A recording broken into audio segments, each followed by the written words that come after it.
अब न्यूज विस्तारमा। आज महाशिवरात्रि।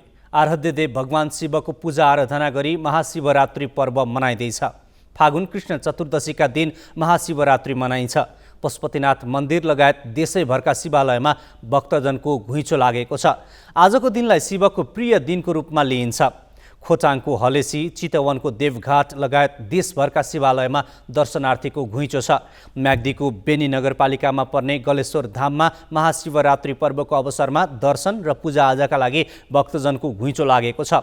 कालीगण्डकी नदी किनारमा रहेको गलेश्वरमा महाशिवरात्रिका अवसरमा दर्शनार्थीको घुइँचो लागेको हो। गलेश्वर धामलाई हिन्दू तथा बौद्ध धर्मावलम्बीको साझा तीर्थस्थल मुक्तिनाथको प्रवेशद्वारका रूपमा चिनिन्छ। द्वापर युगमा सतीदेवीको गला पतन भएकाले गलेश्वर नाम रहन गएको मानिने यस स्थानमा दर्शन र पूजाआजा गरेमा सुख, शान्ति र समृद्धि प्राप्त हुने जनविश्वास छ। गलेश्वर धामको दर्शनका लागि म्याग्दी सहित पर्वत, बागलुङ, कास्की, चितवन लगायतका जिल्लाबाट भक्तजन पुगेका छन्। लमजुङको इशानेश्वर महादेव मन्दिरमा महाशिवरात्रिको अवसरमा आज बिहानैदेखि भक्तजनको घुइँचो लागेको छ। लमजुङको मध्य नेपाल नगरपालिकामा पर्ने इशानेश्वर महादेव मन्दिरमा रहेको शिवलिङ्गमा पूजा अर्चना गर्न भक्तजनको घुइँचो लागेको हो। सन्तानेश्वर महादेवको नामले समेत प्रसिद्ध इशानेश्वर महादेवको दर्शन गरी पूजा अर्चना गर्दा निसन्तानलाई सन्तान प्राप्त हुने विश्वास छ। कोभिडका कारण विगत वर्षहरूमा बन्द रहेको इशानेश्वरमा यो वर्ष ठुलो घुइँचो लागेको छ। मन्दिरमा लमजुङ सहित तनहुँ, कास्की, गोर्खा, धादिङ, चितवन र काठमाडौँबाट समेत ठुलो सङ्ख्यामा भक्तजन पुगेका छन्।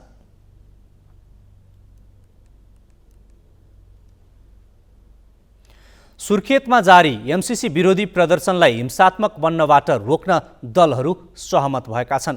संसदबाट एमसीसी अनुमोदन गरिएको विरोधमा उत्रिएका प्रदर्शनकारी र प्रहरी बीच झडप भएर स्थिति नियन्त्रण बाहिर जाने अवस्था आएपछि बसेको सर्वदलीय बैठकले यस्तो निर्णय गरेको हो। बैठकमा नेपाली कांग्रेस, नेकपा एमाले, माओवादी, जनमोर्चा, विप्लव नेतृत्वको नेपाल कम्युनिस्ट पार्टी लगायत सहभागी थिए। प्रदर्शनकारीले हिजो सुर्खेत स्थित नेपाली कांग्रेस र नेकपा एमालेको पार्टी कार्यालयमा आगजनी गरेपछि प्रशासनले कर्फ्यू आदेश जारी गरेको छ। कर्फ्यू अहिले साँझ 7 बजेसम्मका लागि जारी गरिएको छ। आज बिहानैदेखि प्रहरी र प्रदर्शनकारी बीच झडप भएको थियो। वीरेन्द्रनगरको अवस्थाबारे हामी थप जानकारी संवाददाता सुदीप पुरीबाट लिन्छौँ। सुदीपजी, सर्वदलीय बैठकले त्यहाँ भइरहेको आन्दोलनलाई हिंसात्मक नबनाउन सहमति गरेको भनिएको छ। आज के विषयमा छलफल भयो? अहिले त्यहाँ के भइरहेको छ?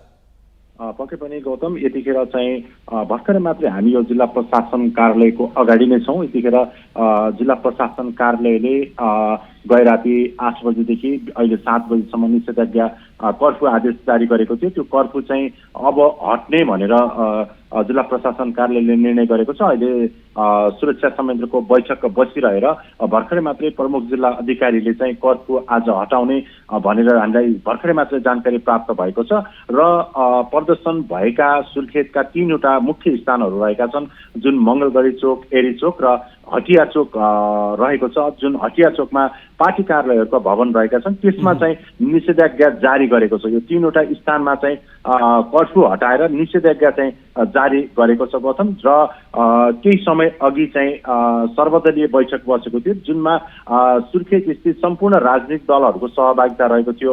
प्रशासनसँग राजनीतिक दलहरूले सकेसम्म अबका दिनहरूमा चाहिँ सुर्खेत जिल्लामा बन्द घोषणा नगर्ने अथवा चाहिँ बन्दै गर्नुपर्ने अथवा केन्द्रको निर्देशन अनुसार बन्दै गर्नुपर्ने अवस्था आए पनि आम नागरिकको जनधनको क्षति नहुने गरी त्यसको जिम्मेवारी लिने तरिकाले चाहिँ मात्रै बन्द अगाडि बढाउने भन्ने जस्ता प्रतिबद्धता राजनीतिक दलहरूले व्यक्त गरेका छन्। र अहिले पछिल्लो समय जसरी प्रहरी प्रशासनले कर्फ्यूमा पनि यो आन्दोलनकारीहरूको चाहिँ झडप हुने स्थिति देखिसकेपछि बिहान केही बेर झडप भएको थियो। विभिन्न पटक पटक झडप भएको कारणले सुरक्षा संयन्त्रहरूको बाक्लो उपस्थिति सुरक्षाकर्मीहरू परिचालन गरेको थियो, जसले गर्दा पछिल्लो समय चाहिँ केही शान्त बनेको छ सुर्खेत। कर्फ्यूमा प्रशासनको सक्रिय उपस्थितिका कारण अहिले कुनै पनि प्रदर्शनकारीहरू नदेखिएको हिसाबले पनि कर्फ्यू खोल्न लागेको भनेर जिल्ला प्रशासन कार्यालयका प्रमुख जिल्लाका अधिकारी खगेन्द्र प्रसाद रिजालले भर्खर मात्र हामीलाई जानकारी दलहरू बीच पनि अब प्रदर्शनलाई सकेसम्म शान्त बनाउने सहमति हुनु, प्रदर्शनकारी सडकमा नदेखिनु, यो हिसाबले हेर्दा अब सुर्खेतको वीरेन्द्रनगर अब शान्त हुन लागेको, शान्ततर्फ उन्मुख भएको भनेर हामी भन्न सक्छौँ। एकदम गौतम, यसमा चाहिँ कस्तो देखिएको छ भने यो 6वटा दलले जसरी एनसीसीको विरोधमा आन्दोलन नेपाल बन्द गरेको थियो, त्यसमा एकाएक प्रदर्शन सुरुवात भएको थियो, जसले अराजकतातर्फ गइसकेपछि कुनै पनि राजनीतिक पार्टीहरूले चाहिँ आफ्नो कार्यकर्ता अथवा चाहिँ आफ्नो पार्टीले यो बन्द अथवा हडताल गरेको भनेर जिम्मेवारी लिएका थिएनन्, जसले गर्दा पनि यो जुन आन्दोलन चाहिँ अराजकतातर्फ अथवा मुठभेडतर्फ गएको थियो, त्यसले पनि प्रशासनले चाहिँ कडाइका रूपमा कर्फ्यू आदेश जारी गर्यो र आजै मात्र राजनीतिक दलहरूसँग सहमति गर्दा राजनीतिक दलहरूले अबका दिनमा चाहिँ शान्तिपूर्ण तरिकाले बन्दै गर्नुपर्ने भए पनि एउटा निर्देशनात्मक तरिकाले अगाडि बढ्ने भनेर प्रतिबद्धता गरिसकेपछि त्यही प्रतिबद्धताको आधारमा सुरक्षा संयन्त्रको बैठकले कर्फ्यू आदेश हटाउने निर्देशन गरेको छ भने यो 3वटा क्षेत्रमा पुनः चाहिँ आन्दोलनकारी आउन सक्ने भनेर जुन हिजो प्रदर्शन भएको थियो, त्यो 3वटा स्थानमा भने निषेधाज्ञा जारी कायम गरिएको छ। गौतम, धन्यवाद सुदीपजी, जानकारीका लागि उनी थिए संवाददाता सुदीप पुरी। सुर्खेतको वीरेन्द्रनगरमा भइरहेको प्रदर्शन र त्यसलाई रोक्न भएका प्रयासबारे जानकारी दिँदै अब बाँकी न्युज। दैलेखको 820 नगरपालिका निमायलका मानसिंह बडुवाललाई जिल्ला अदालत दैलेखले 1.5 वर्ष कैद र 15,000 रुपियाँ जरिवाना फैसला गरेको छ। आत्महत्या दुरुत्साहन मुद्दामा बडुवाललाई मुलुकी अपराध संहिता ऐन 2074 को दफा 185 को उपदफा 2 बमोजिम जिल्ला न्यायाधीश दण्डपाणी लामिछानेको इजलासले हिजो सो फैसला सुनाएको हो। 2077 फागुन 23मा सुकी बडुवालले 15, 12 र 7 वर्षका छोरी तथा 10 वर्षीय छोरो सहित कर्णाली नदीमा हाम फालेर आत्महत्या गरेकी थिइन्। पारिवारिक विवादका कारण 4 छोराछोरी सहित सुकीले कर्णालीमा हाम फालेर आत्महत्या गरेको जिकिर गर्दै सुकीका भाइ बजिर सिंह थापाले जिल्ला प्रहरी कार्यालयमा उजुरी दिएका थिए। सोही उजुरीका आधारमा प्रहरीले सुकीका श्रीमान मानसिंहलाई पक्राउ गरेको थियो। आवश्यक अनुसन्धानपछि मानसिंह विरुद्ध प्रहरीले चैत 29 गते दैलेख जिल्ला अदालतमा मुद्दा दर्ता गरेको थियो। ग्यालेक्सी फोकेको प्रसारण तपाईँ काठमाडौँ उपत्यकामा रेडियो ग्यालेक्सी 101.8 मेगाहर्जमा पनि सुन्न सक्नुहुन्छ। प्रदेश न्युज जारी छ, अहिलेलाई ब्रेक।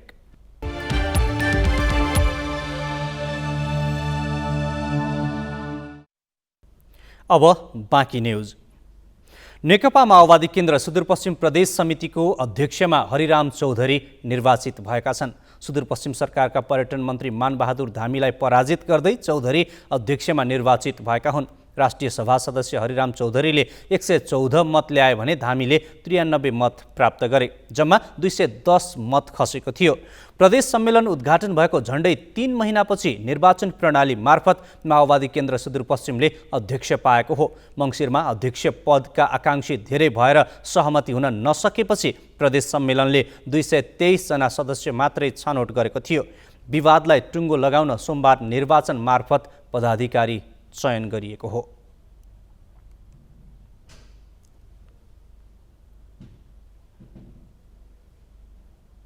ताप्लेजुङमा अवस्थित विश्वकै तेस्रो अग्लो हिमाल कञ्चनजङ्घा आरोहण तथा घुमफिर गर्न जाने पर्यटकको सङ्ख्या बढ्न सकेको छैन। विगत वर्षहरूमा वार्षिक 1100 हाराहारी बाह्य पर्यटकले मात्रै कञ्चनजङ्घा भ्रमण गरेका छन्। कोभिड सुरु भए यता त सो क्षेत्रमा पर्यटक आगमन ठप्प नै छ। पर्यटकका लागि कि समुद्री किनार कि त हिमाल प्राथमिकतामा पर्छ, तर कञ्चनजङ्घा हिमाल र बेसकाम क्षेत्र पर्यटकको रोजाइमा पर्ने गरेको छैन। कञ्चनजङ्घा क्षेत्र र हिमाल फेदका फराकिला फाँटमा पर्यटकको खासै पाइला पुगेको छैन। उहाँहरूले चाहिँ तत्कालको लागि हेरिदिनु पर्ने चाहिँ यो तल एउटा खान्डो छुस्यार भन्ने एउटा पहिरो छ, अनि यहाँ अब तलतिर हाम्रै लोना तार्ने बेला एउटा पुल एउटा ट्रस ब्रिज एउटा चाहिँ भइदिएको भए चाहिँ धेरै सहज हुन्छ जस्तो लाग्छ मलाई।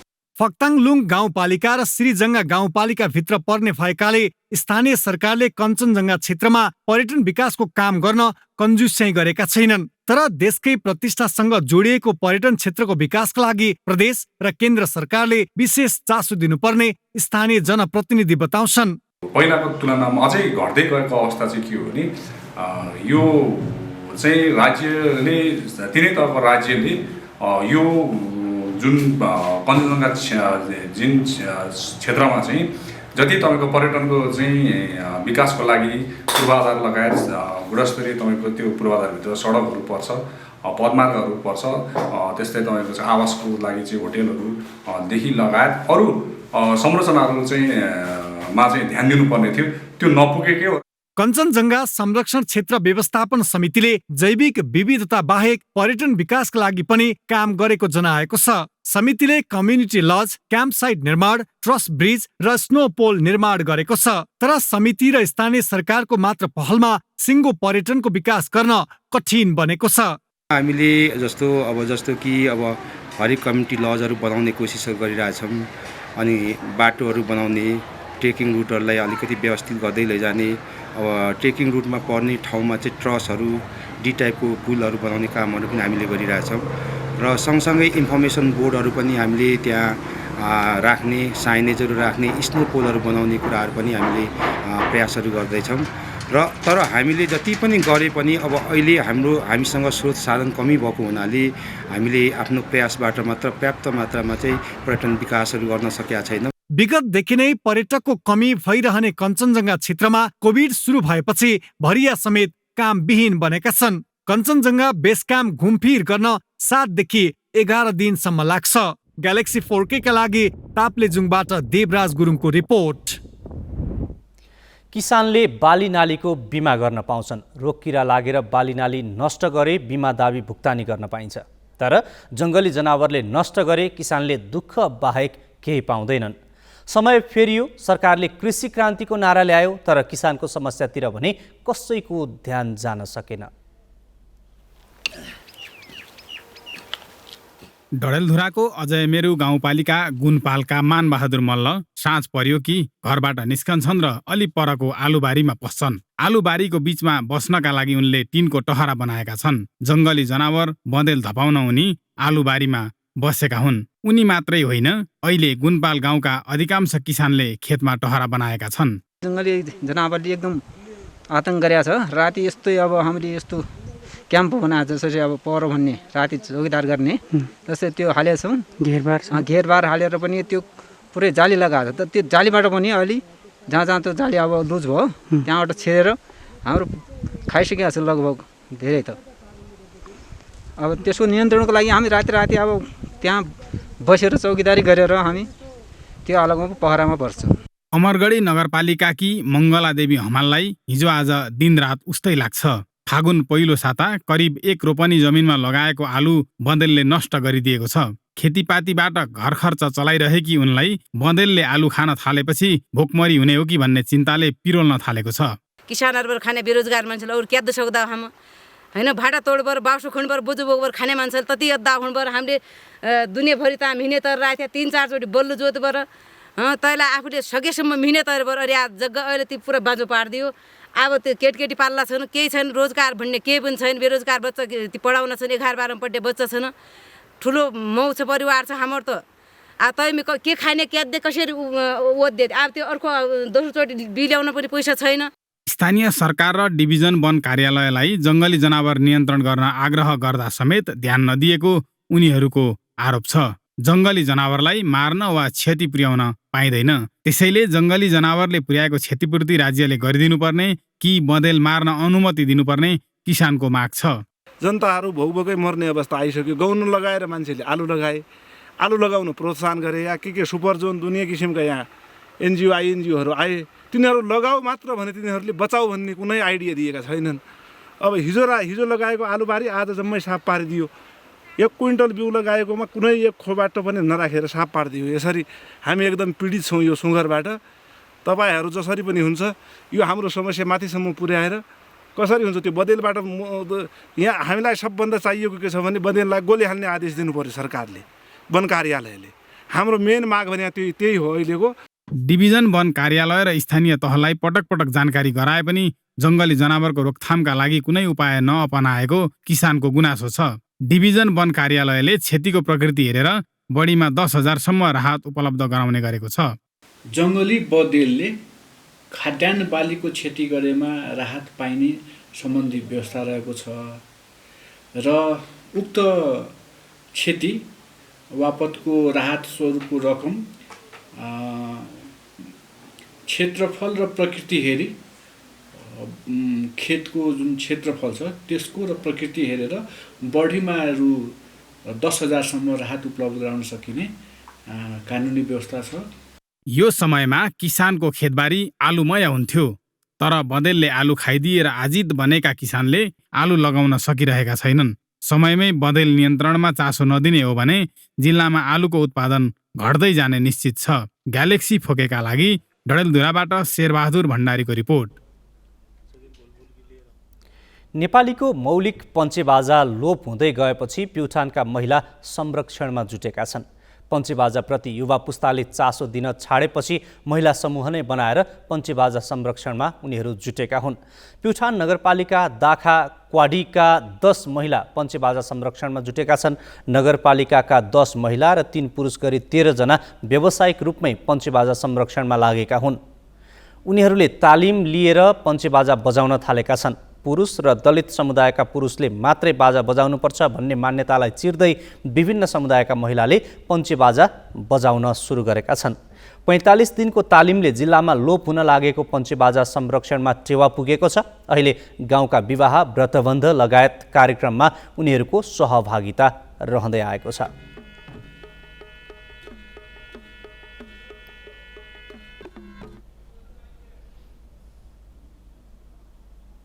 ग्यालेक्सी प्रदेश न्यूज अझै जारी छ। अहिलेलाई पुनः ब्रेक।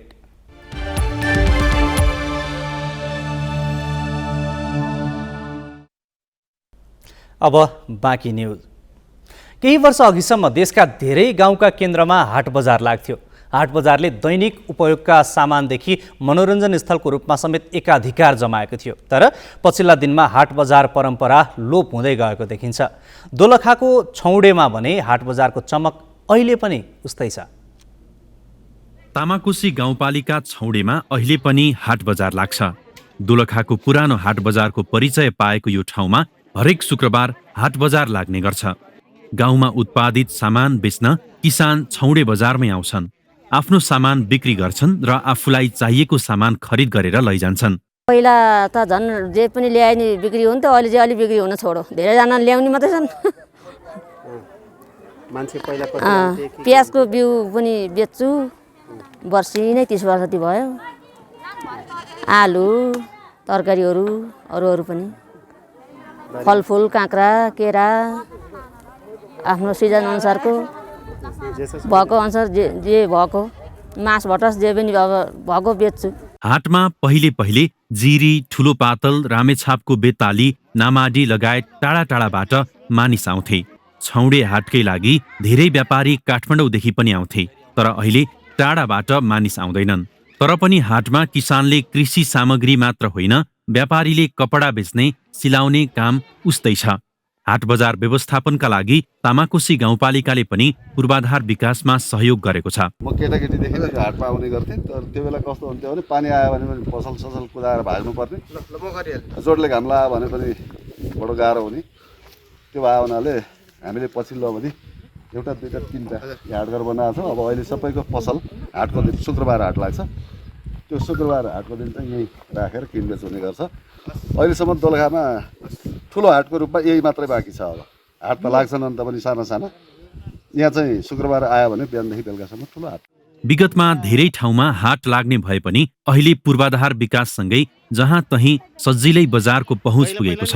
धेरै ठाउँमा हाट बजारको अस्तित्व हराइसकेको छ। तर केही यस्ता गाउँहरूमा यो चलन देख्न पाइन्छ।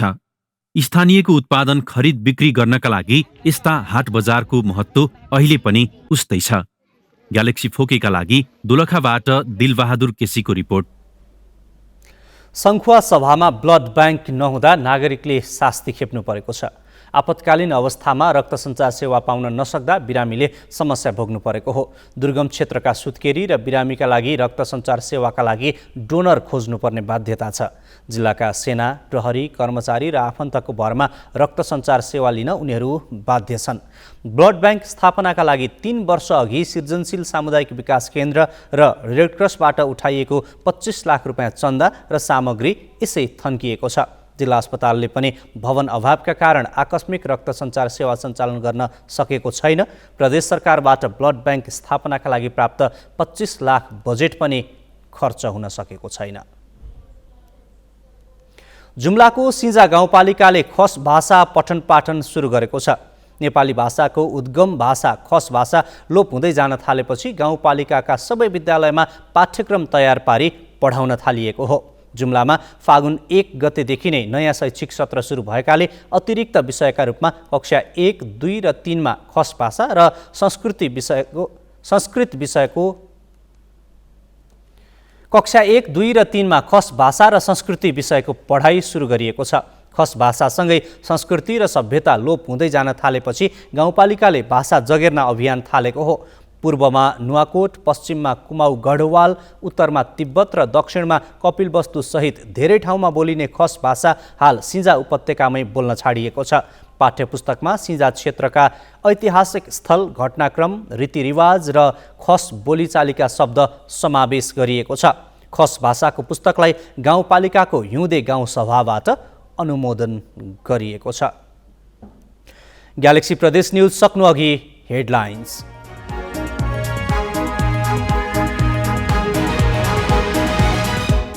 आराध्य देव भगवान शिवको पूजा आराधना गरी महाशिवरात्रि पर्व मनाइँदै मुलुकभरका शिवालयमा भक्तजनको घुइँचो।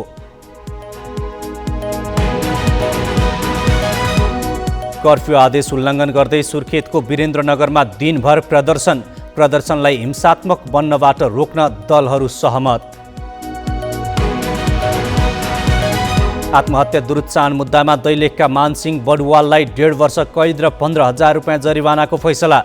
छोराछोरी र श्रीमतीलाई आत्महत्या गर्न बाध्य पारेको अदालतको ठहर। र डडेलधुरा अजय मेरुका किसान जङ्गली जनावरबाट हैरान, बँदेलले आलु खेती सखाप पारेपछि खेतमै जाग्राम।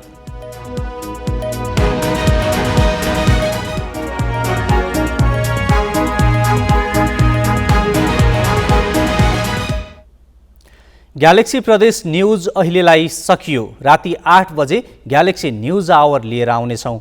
नमस्ते।